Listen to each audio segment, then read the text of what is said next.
What if the most controversial addiction isn't even recognized? Today, we're tackling a deceptively simple question. Is porn addiction real? Let's start with the obvious. Most people watch porn. In fact, global sites like Pornhub receive over 80 million visits per day. But only a fraction of those users go on to describe their porn use as problematic. So what separates high use from harmful use? Clinically, we refer to self-perceived problematic pornography use, or SPPU. This refers to people who feel their porn use is out of control, causes distress, or interferes with life. And importantly, this doesn't always match objective criteria for addiction. And here's where the debate begins.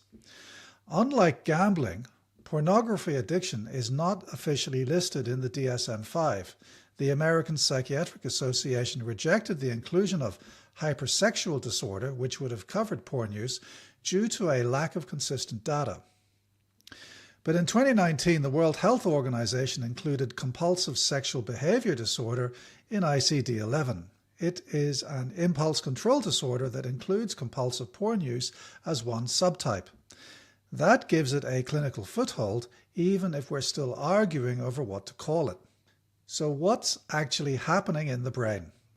Functional MRI studies suggest that compulsive pornography use activates the same neural pathways as substance use disorders, including dopamine surges. The reward system gets hijacked.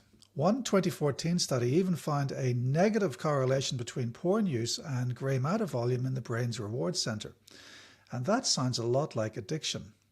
But critics argue otherwise. Some researchers say it's more about moral incongruence, when someone's values clash with their behaviors. For example, someone from a conservative religious background may experience distress over relatively typical viewing habits.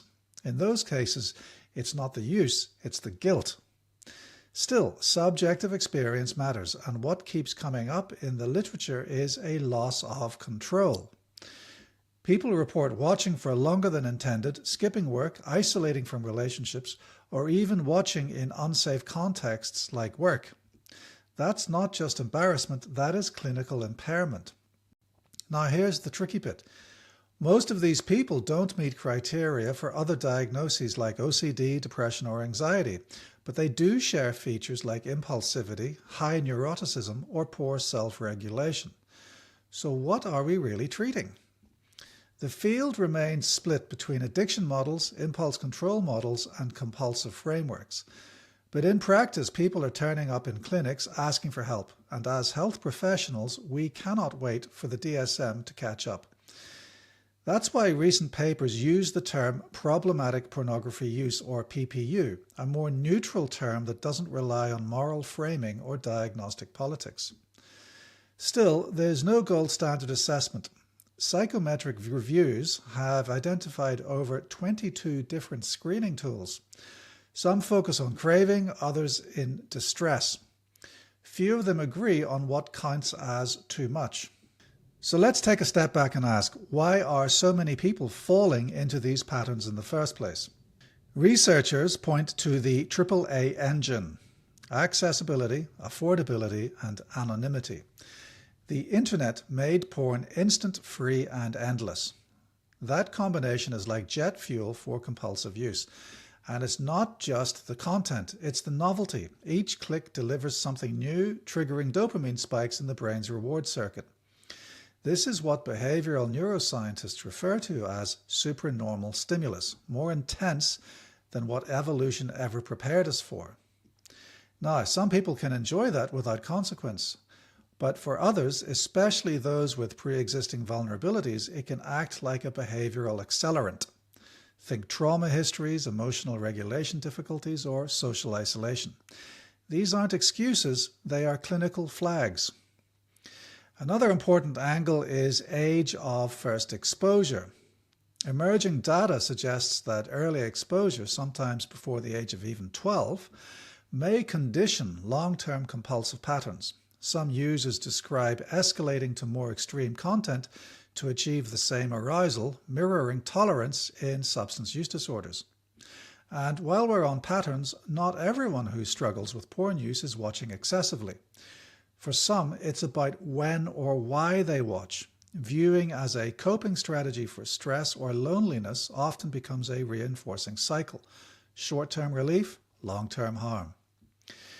You might be wondering, why does all this matter if there's no consensus on diagnosis? Because regardless of labels, people are still suffering. Clinicians report a rising number of patients presenting with guilt, shame, relationship breakdowns, and even erectile dysfunction despite no organic cause. They're asking for help. The risk is that if we dismiss their experience as just a moral issue, we overlook the clinical opportunity. And let's not forget the therapeutic risk. Without training or frameworks, clinicians may impose personal values onto patients, and that's not treatment, that's judgment. So where does this leave us all? Well, it leaves us in a space that requires clinical humility. Porn addiction may not be in the DSM, but that doesn't mean it isn't real for the person sitting across from you. And if you're a health professional listening today, maybe you've seen it, maybe you've been uncertain how to respond, or maybe you've wondered if it's all just internet hype. Well, here is the reality. Problematic pornography use isn't about porn. It's about loss of control, functional impact, failed attempts to stop, shame that isolates, behavior that persists even when someone desperately wants it to stop. These are addiction features, even if the textbooks have not yet caught up. Coming up in episode 2, we'll look at how to actually treat it, what works, what doesn't, and why the treatment conversation needs to shift. That's all for today, folks. My name is Dr. Ferghal Armstrong, and this has been Cracking Addiction.